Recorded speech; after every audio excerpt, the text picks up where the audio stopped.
Hello guys, welcome and welcome back to the channel. तपाईँहरूलाई स्वागत छ मेरो च्यानलमा। म चाहिँ आज खिचडीको रेसिपी सेयर गर्न गइरहेको छु हजुरहरू माझमा है।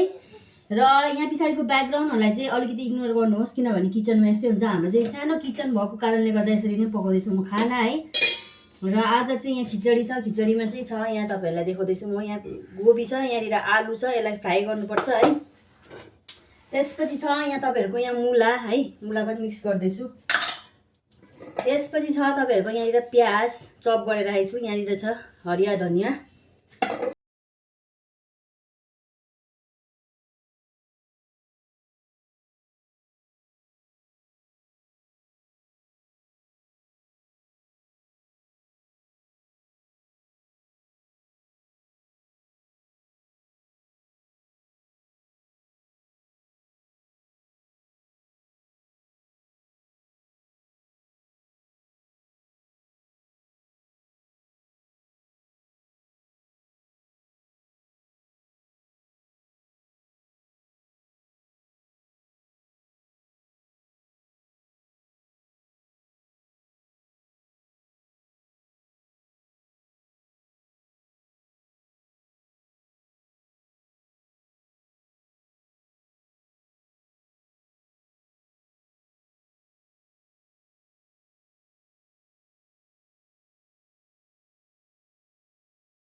फ्राई गरेर लास्टमा हाल्यो भने चाहिँ मिठो हुन्छ क्या आलु। नुन हालेर फ्राई गऱ्यो भने चाहिँ आलुमा चाहिँ भित्रबाट टेस्ट पर्छ है। त्यही भएर चाहिँ नमक चाहिँ हाल्नुपर्छ पहिला आलुमा र फ्राई गर्नुपर्छ।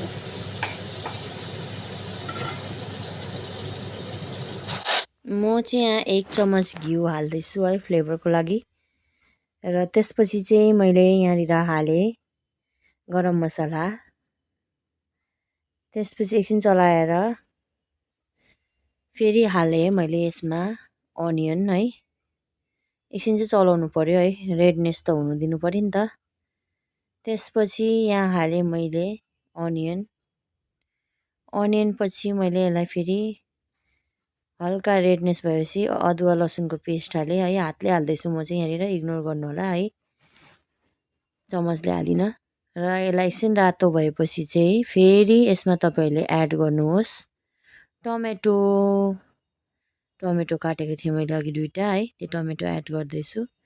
र यसलाई एकछिन पाक्नु दिएपछि है, यहाँ अलिकति अप्ठ्यारो भयो कि, र उतापट्टिको कुकर ग्यासमा मैले सार्दै फेरि। त्यसपछि चाहिँ तपाईँहरूले यहाँनिर मेरो फेस देखिसकेको छैन है हजुरहरूले, र क्यामेराको उयो नै मिलेको छैन सेटिङ है। यसमा हालेँ मैले 1 चम्मच 2 चम्मच धनियाँ पाउडर, 2 चम्मच जिरा पाउडर, नुन स्वाद अनुसार, हल्दी 2 चम्मच। नुन चाहिँ फेरि थप्दैछु किनभने नुन चाहिँ अलिकति ज्यादा नै हाल्नुपर्छ नि त स्वादको अनुसार।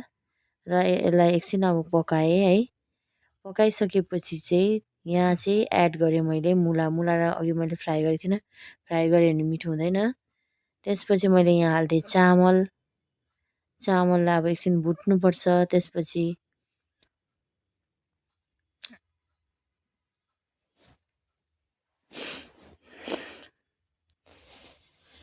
चामल हालेर अब यसलाई एकछिन भुटेपछि है, अलिअलि रातो बनाउनुपर्छ नि त खिचडीको लागि चाहिँ, देख्नु सक्नुहुन्छ तपाईँहरूले है।